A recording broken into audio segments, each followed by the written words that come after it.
Grief is the Price We Pay. Written by Skiffy. Chapter 3. From Scratch. The cavern they had spent the night in was quite sizable. Spike had first found it by stumbling across a cavity in its roof and falling in, but thanks to its great size, there was another, safer way in and out of the cave, hidden a bit further into its depths. A level opening that opened up into the lee of a snow-covered hill. Thorax had wandered out to this opening to stand and survey the frozen lands beyond a few moments before, in hopes of spying anything of interest. When he did not immediately return, Spike wandered to the entrance and found the changeling standing at the opening and gazing out at the Crystal Empire, visible out in the distance, shimmering in the early morning sunlight. Knowing the changeling's thoughts and not wanting to interrupt, Spike stood sheepishly and followed his gaze. It's so close and yet so far, Thorax noted aloud after a beat of this gazing, dismay tainting his voice.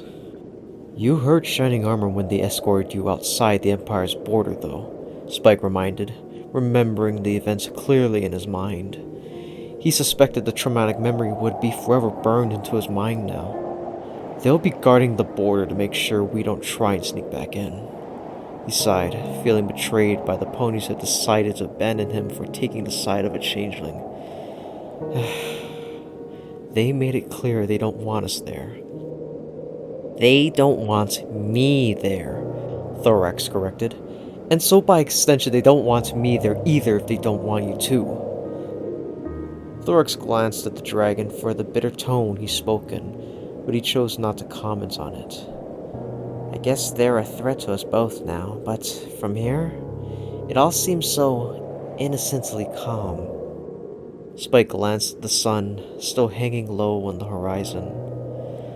Well, it's still early enough that they're all still probably waking up, starting their day, getting breakfast.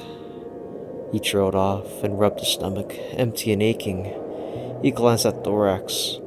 Speaking of food, you, getting enough?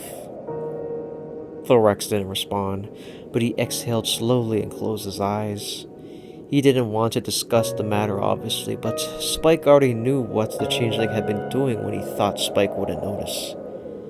It's okay, Thorax, the dragon assured his friend and now only ally. You can keep... He hesitated at the awkward term he was about to utter. Feeding on me. He wrinkled his snout for a moment, self-conscious on how that sounded, but he pressed on. I mean, I haven't even really noticed, so it's not like it hurts or is harmful any, right? Not unless I overfeed, Thorax responded flatly. Spike hesitated for a second. Would you? Thorax looked at Spike. I wouldn't, he promised, dead seriously. I wouldn't dare.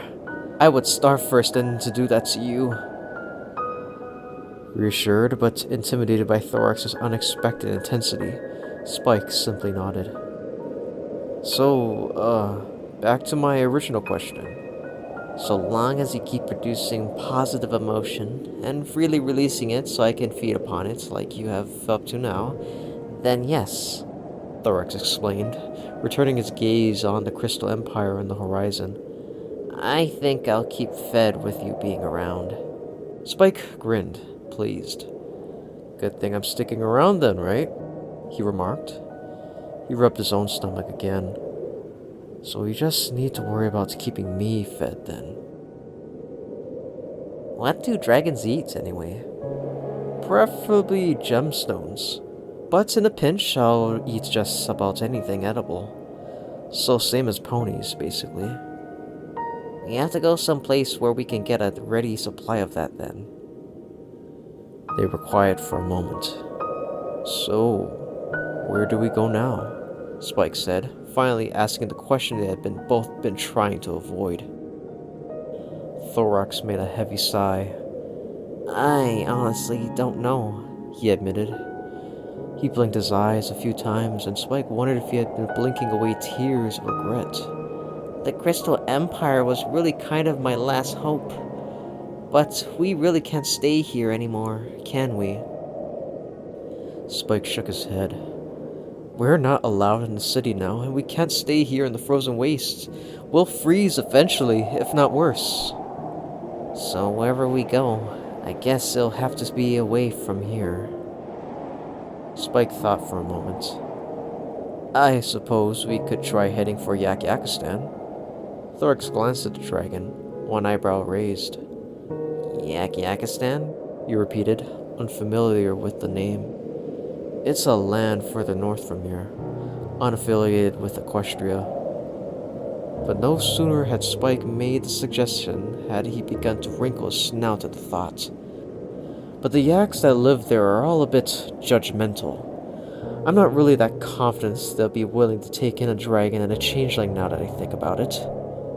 He snorted and added, And Twilight's not here, so I can also say that I think they're short-tempered idiots and not really fun to be around. It led him to think yet another thought. And yet she was more willing to befriend them than she was with you. They fell silent for a moment as he let Spike's bitter thoughts sink in fully. Let's not go to Yak-Yakistan, Spike suggested after the pause. Okay, Thorax agreed simply. They pondered the dilemma a bit further in silence. Spike then realized another concern he had neglected to consider before now. How are we going to get out of here anyway? Just hoof it? He glanced at Thorax. How'd you get way out here on your own in the first place anyway? I flew, Thorax explained, and fluttered his gossamer wings briefly for emphasis. But I suppose you don't really have that option yourself, do you? Could you possibly carry me? Spike suggested. Probably, but the actual weight would mean I'd have to stop and rest more often. It'd drag out the trip, making it longer, probably by a couple of days. Spike rubbed his stomach, which had been grumbling with hunger off and on since he woke up. Probably not too ideal, seeing we pretty much don't have any supplies. And it all depends on whether or not the weather keeps staying decent. I lucked out when coming up here because the weather stayed fairly calm during my whole trip, but it still can get pretty temperamental outside of the Crystal Empire. And without warning, too, we could unexpectedly get caught in a blizzard. That would be bad, Spike agreed, not relishing the idea. So I guess leaving here on foot isn't going to be too ideal for the same reasons. Does that even leave any other ways to leave at all? Well, I suppose there's always the train. I'd be happy with a train. Never been on a train before. Thorax glanced at his dragon friend. But wouldn't that cost money that we don't have? I have an all-season pass, courtesy of Twilight's connections as royalty. Spike frowned. But I left it in my room in the Crystal Castle, and it might be null and void now, considering He trailed off. I suppose there's another problem too, Thorax reasoned. And that's whether or not they'd even let us on a train now. Spike nodded. They probably won't, he agreed. So we'd need disguises at the very least. Oh, well, I'm covered there. Thorax turned and, with a burst of magical cyan flames, transformed into a crystal pony disguise of crystal hoof. Spike grinned at the sight of the familiar face. Unfortunately, they're going to be looking out for that disguise, he pointed out. You need a new one. Oh, right. Thorax, as Crystal Hoof, scrunched up his face in thought for a moment. Then, with another burst of mystical fire, he transformed into another pony. Spike recognized which one right away.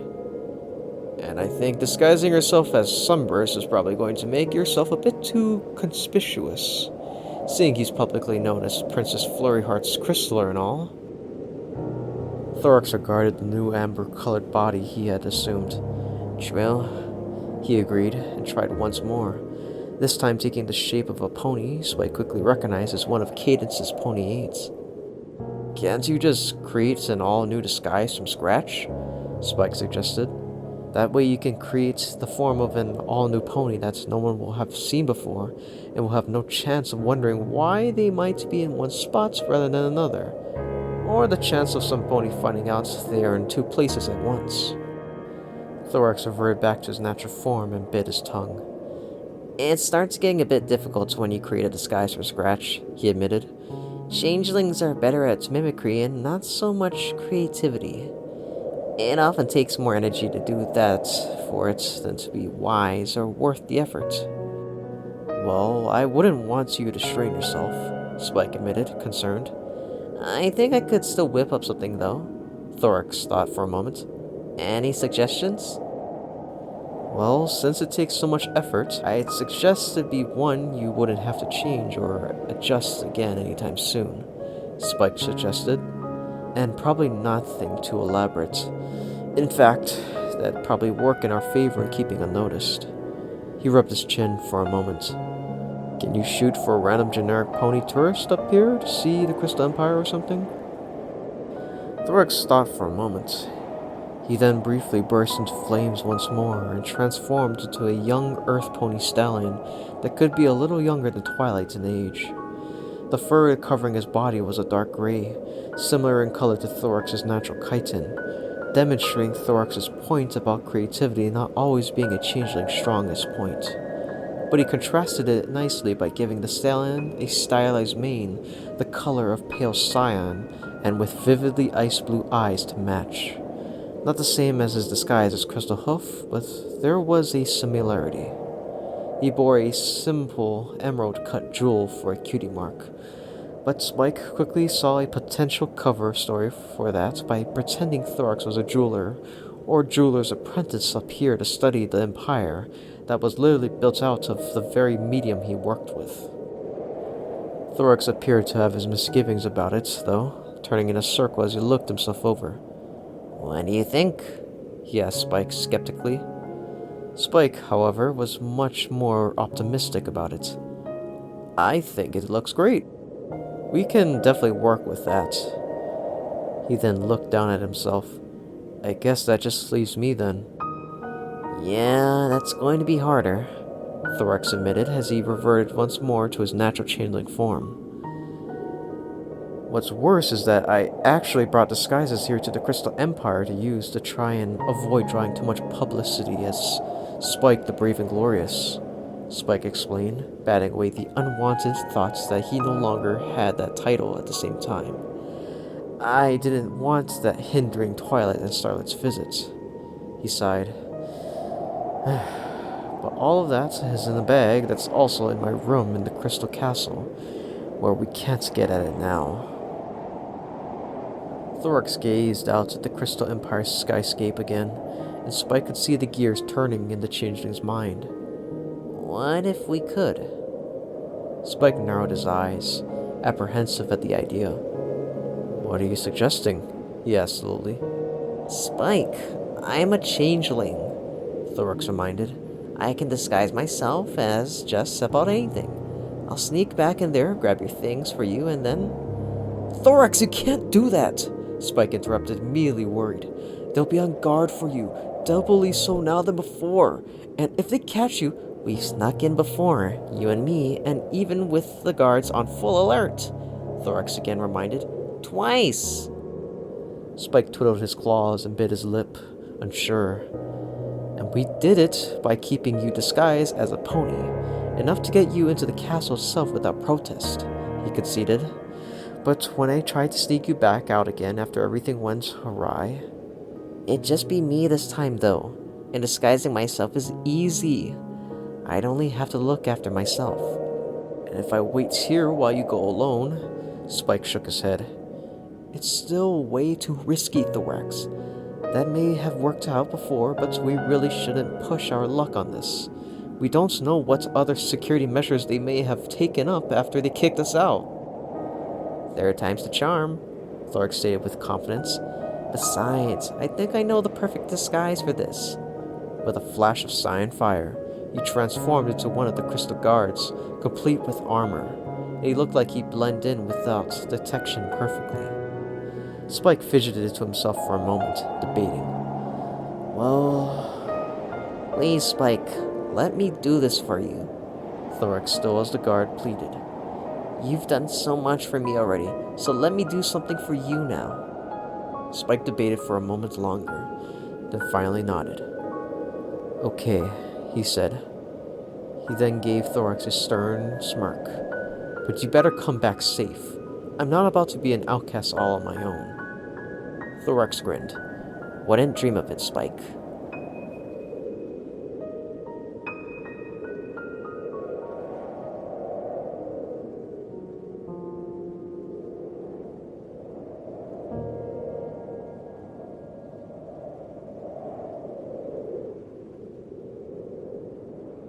Grief is the price we pay. Written by Skiffy. Chapter 4. No friends here.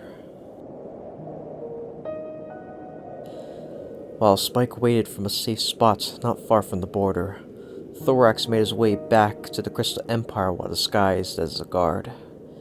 As they knew it would, the changeling in disguise found the border actively guarded with patrols, enough that there really wasn't any way to slip over it without being seen by one. But Thorax quickly found a way to approach the border in such a way that it would appear natural for an apparent member of the guard to be coming from. He just about panicked when one of them stopped him anyway, though. Coming back from patrol? The unicorn guard that stopped him asked, matter-of-factly. Yes, Thorax responded in what he hoped was the correct tone of voice for a guard. Nothing to report. He then added. Not surprised, the guard said with a faint grin, but then took a step back and charged his horn with a spell. I'll just cast that changing detection spell Sunburst devised on you real quick, like we're supposed to, and I'll let you go. Balani did fail, Thorax cursed in his mind as he nearly jumped in shock at this pronouncement, unaware the crystal ponies had come up with such a spell, as they had nothing like it before.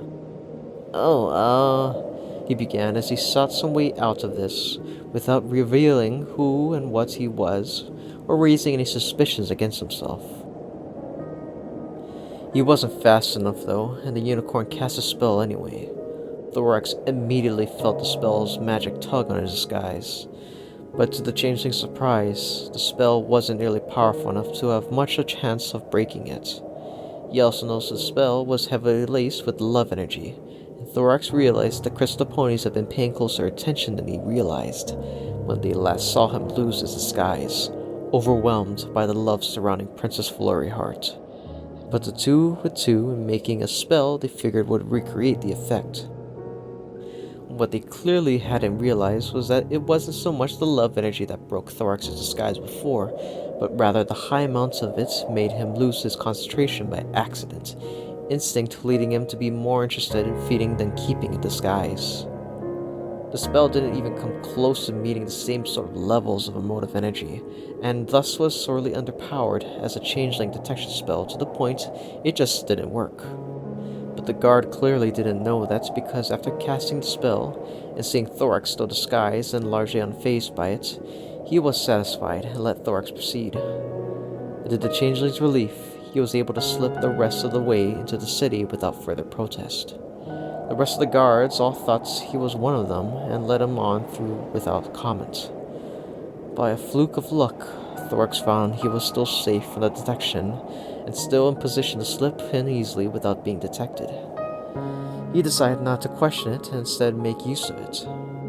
The part he was most worried about out of the way then, Thorax quickly made his way for the towering crystal castle placed in the middle of the city. Aiding in this infiltration, he passed very few ponies along the way, and those that he did were either preoccupied with other things, or seemed too sullen to take much note about him. In fact, there seemed to be a sullen air hanging around the whole city. Sniffing the air, Thorax found that the sweet smell of love and other positive emotions that had first drawn him there had even decreased somewhat since the last time he was inside the city. Wanting to keep focused on the task at hoof, though, he didn't permit himself too much time to ponder the matter further.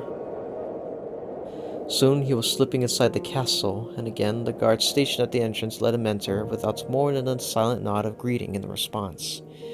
They suspected nothing. Inside, the castle was still at high alert, but had otherwise settled into a sense of uneasy calm, enough that the inhabitants were trying to settle back into the normal routine. There seemed to be guards stationed at nearly every doorway now, but they were such a common sight in the crystalline hallways that none of them found anything odd about there being one extra in their midst. Thorax almost thought he should be embarrassed for them as he proceeded to pull the wool over the crystal ponies yet again. But Thorax found he couldn't take much joy in what he was doing. He wished he didn't have to sneak around like this at all. Either way, he didn't want to push his luck and hurried onward. The first thing he did was find the nearest guard post and stop there to retrieve a set of saddlebags, with the idea of using it to discreetly carry the things he was there to collect, as well as anything else useful he might find. Then he proceeded for the guest room Spike had been staying up in until his banishment, relying on his memory of its location from when Spike had showed him the room while disguised as Crystal Hoof before being discovered, as well as some refresher directions Spike had given him before he had made it for the city. He was dreadfully afraid he was going to get lost and waste precious time trying to find the room, adding to the risk that he might be discovered, but was relieved to find that he was still able to find the room without problem on his first try. Another fear he had was that he would find the room already cleared out of Spike's belongings, confiscated on the grounds of them being the belongings of an exile. But he found the room untouched, and everything still where Spike had left it. As such, he was able to find Spike's train pass and the bag of disguises right where the dragon had told him they would be. He stuffed them all into the saddlebags on his back, then took the time to search for anything else of Spike's that they might want or need before going. But as Spike had simply been a guest staying over and not a permanent residence, there was naturally little else to find. However, Thorax did find a simple cloak in the closet that probably had been left by a previous occupant, as it was clearly too large to be Spike's. On a whim, Thorax decided to take it too, hoping no pony would miss it. Thorax then proceeded to leave, deciding to exit by taking a slightly different route, so to avoid being seen by the same pony more than once, in case said pony noticed something amiss. Along the way, he passed another room with a door open ajar. He at first gave it only a passing glance and would have walked right on past it, but he spied something inside that made him pause. Despite himself, he found himself backing up slightly to get a better look at the two ponies inside. He recognized both of them. One was Princess Twilight herself, stretched out on a bench sitting roughly in the center of the lounge-like room, with her back turned towards Thorax. Sitting beside her was the pink unicorn Thorax recognized as Twilight's student, and after a moment of racking his brain, was able to recall her name as Starlight. The two were talking, but in hushed tones, quietly enough that Thorax couldn't really hear what they were saying. After only a moment of watching, though, the disguised changeling realized Starlight was attempting to comfort and upset Twilight. Given the recent events, it wasn't hard to guess what the Princess of Friendship might be upset about. Thorax found himself with mixed feelings about this. On one side, he found the fact that Twilight was this bothered about Spike's fate heartening, and it was clearly something she took seriously. But on the other, he also knew that despite that, Twilight had not tried to stop it, despite having ample opportunity to do so. After Spike proclaimed his intent to leave with Thorax after Shining Armor and Princess Cadence's ruling of banishment on the changeling, it was clear then that Twilight was upset about it, enough that Spike tried to coerce her into intervening in some manner. Instead, she averted her gaze, sadly apologizing out loud, and did nothing, effectively showing her support sided with Shining and Cadence and their ruling. Spike made good on his promise regardless, departing with Thorax and thinking at least she would come to her senses and finally intervene. But after the two had traveled some distance on their own with nothing of the such taking place, reality became clear.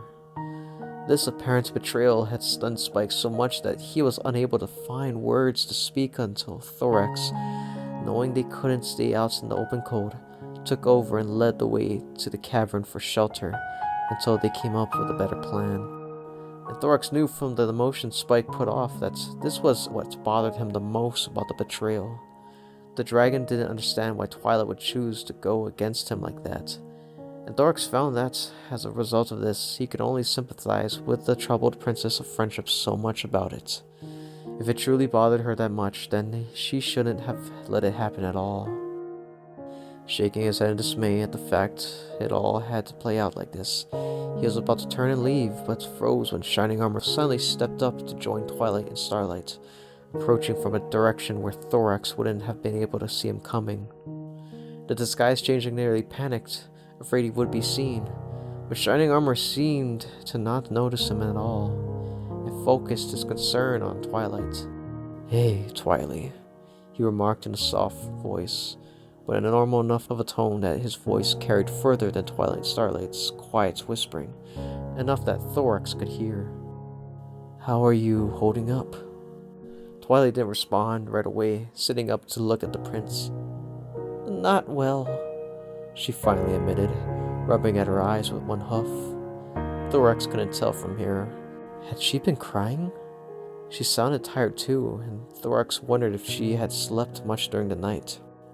"Understandably, as it's been a rough couple of days," Starlight added in a somewhat harsh tone, suggesting that she thought the question hadn't even needed asking. Shining nodded. "I'm deeply sorry to have to come to all this too," he said sadly, and to his credit, he looked like he meant it.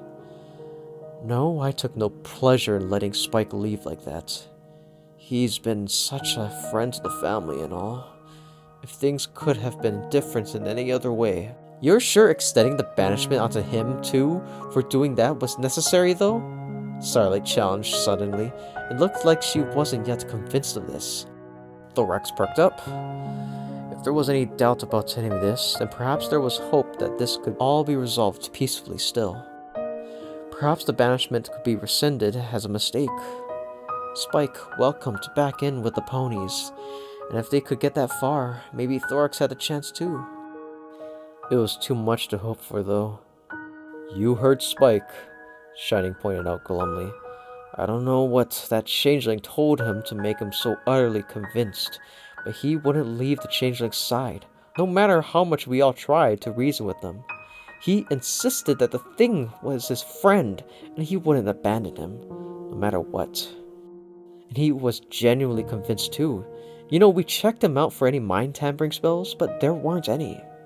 His thoughts and intents on the matter were truly his own, and when we interrogated him afterwards, we only reaffirmed that."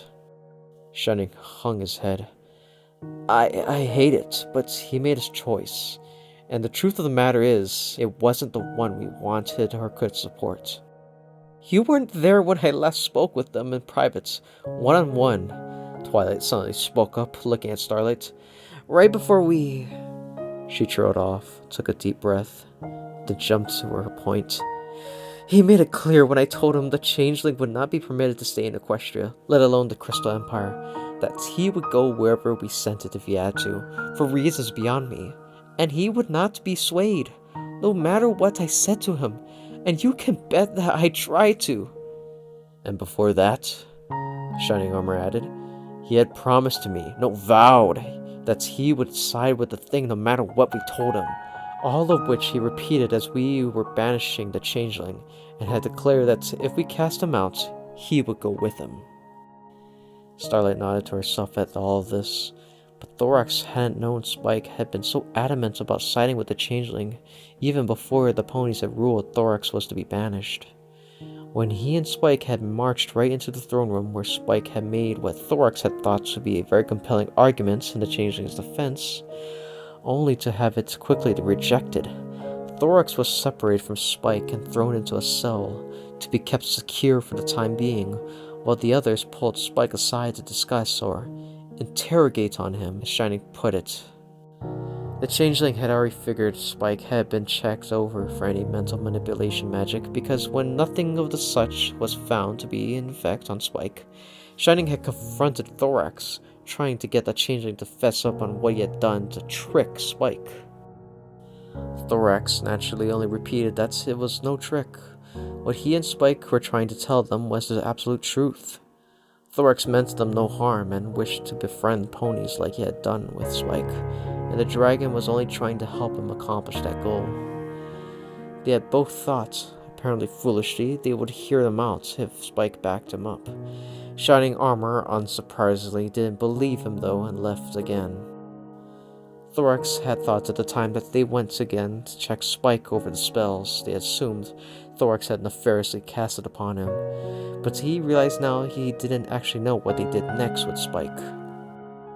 The point though was that while Thorax was present to hear, Spike had been more focused on arguing with the ponies to not banish Thorax or on trying to sell the idea that a changeling could be good.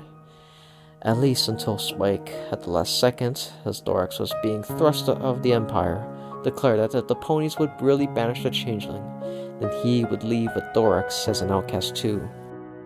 He didn't actually know what Spike had said during the space of time they were separated, so Thorax hadn't known that Spike had argued at length about the matter, let alone that the dragon had been so firm as to promise that he would not abandon the changeling, even after being told Thorax would not be permitted to stay inside the Empire before that final climactic moment, no matter what the consequences.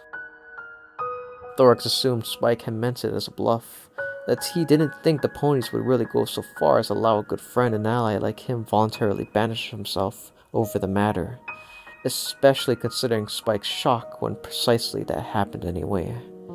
But he found himself both touched that the dragon's determination to defend the changeling was that strong, even before the ruling, and dismayed that the dragon's loyalty to a friend had been treated with such disregard by the ones he had once seen as his most trusted friends, advisors, and, Thorax suspected, role models if not family. Ultimately, you have to see Spike didn't leave us much other choice, Shining went on regardless. When every pony failed to talk him out of it, Cadence and I were left with the only undesirable choice of banishing the changeling, especially after he tried to break the thing out of his prison cell. I already feared he was going to cause trouble when we made that ruling, but I never thought he'd actually decide to side with that thing that he'd voluntarily chose to outcast himself and go with it. He shifted awkwardly. I'm sorry, Twilight.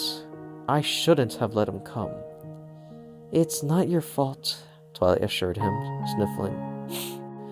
I agreed to it too. If anything, I should have been the one to see it coming after that stunt he pulled trying to break the changeling out of jail.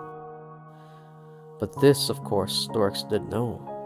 When he and Spike were separated, they were separated for a good while and weren't entirely sure what was happening to one or the other in the meantime.